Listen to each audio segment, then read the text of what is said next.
ગુજરાતમાં હેરોઇનની હેરાફેરીનો એટીએસે પર્દાફાશ કર્યો છે। ઓમાનના દરિયામાંથી લાવી વેરાવળ બંદરે ઉતારી રાજસ્થાનમાં સંતાડી દિલ્હીમાં ડિલિવરી કર્યા સુધીની કડીઓ મેળવવામાં એટીએસને સફળતા મળી છે।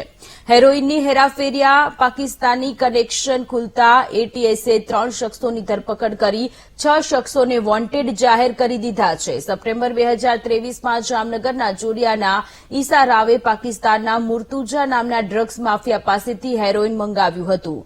હેમ મલ્લિકા એક બોટના માલિક ધર્મેન્દ્ર ગોડે 8 થી 10 કિલો હેરોઇનની ઈસા રાવના સાગરીતને ડિલિવરી આપી હતી। તેને રાજસ્થાનના બિયાવરમાં હેરોઇન સંતાડ્યા બાદ દિલ્હીના તિલકનગરમાં નાઇજીરિયાના શખ્સને ડિલિવરી આપી હતી, જેમાં ઈસા રાવની પત્ની, પુત્ર, પુત્રી સહિત 9 લોકોની સંડોવણી ખુલી છે। એટીએસે ઈસા રાવની પત્ની તાહિરા, પુત્ર અરબાઝ અને જમાઈ રિઝવાનની ધરપકડ કરી છે, જ્યારે 6 શખ્સોને વોન્ટેડ જાહેર કર્યા છે। ડ્રગ્સ ડિલિવરી માટે ઈસા રાવના પરિવારને 26.84 લાખ આંગડિયા પેઢી મારફતે મળ્યા હતા। ઈસા રાવ પુત્રી માસુમા, દિલ્હીમાં ડ્રગ્સની ડિલિવરી આપનાર આસિફ, બોટનો માલિક Dharmendra God, Pakistani drug mafia અને નાઇજીરિયન શખ્સ ફરાર છે। ત્રણેય શખ્સોના રિમાન્ડ મેળવી એટીએસે ડ્રગ્સ હેરાફેરીની કડીઓ મેળવવાની તપાસ શરૂ કરી। ઈસા રાવ 4 એનડીપીએસના ગુનામાં ફરાર છે। હાલ તે સાઉથ આફ્રિકામાં હોવાનું જાણવા મળ્યું છે।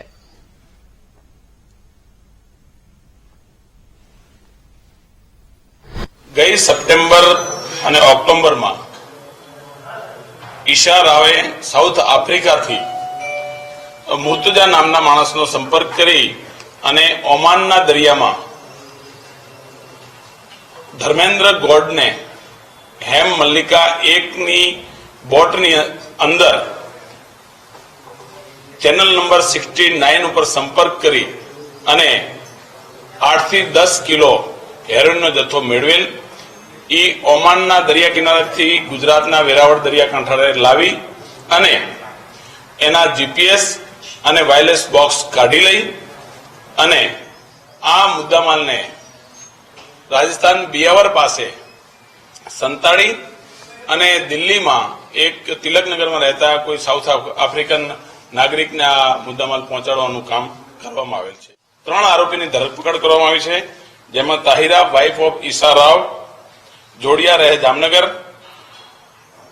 અરબાજ સન ઓફ ઈસા રાવ રહે જોડિયા જામનગર, રિઝવાન તૈયબ જાતે નોડે જે એની પુત્રી માસુમા છે, એનો પતિ છે તે, અને આ ગુનાના કામે ઈસા રાવ, માસુમા, ઈશા હુસેન રાવ, આસિફ યુસફ અને ધર્મેન્દ્ર ગોડ, મુર્તુજા અને એક નાઇજીરિયન નાગરિક એમ કુલ 6 જણ વોન્ટેડ છે અને 3 આરોપીની ધરપકડ કરવામાં આવેલ છે।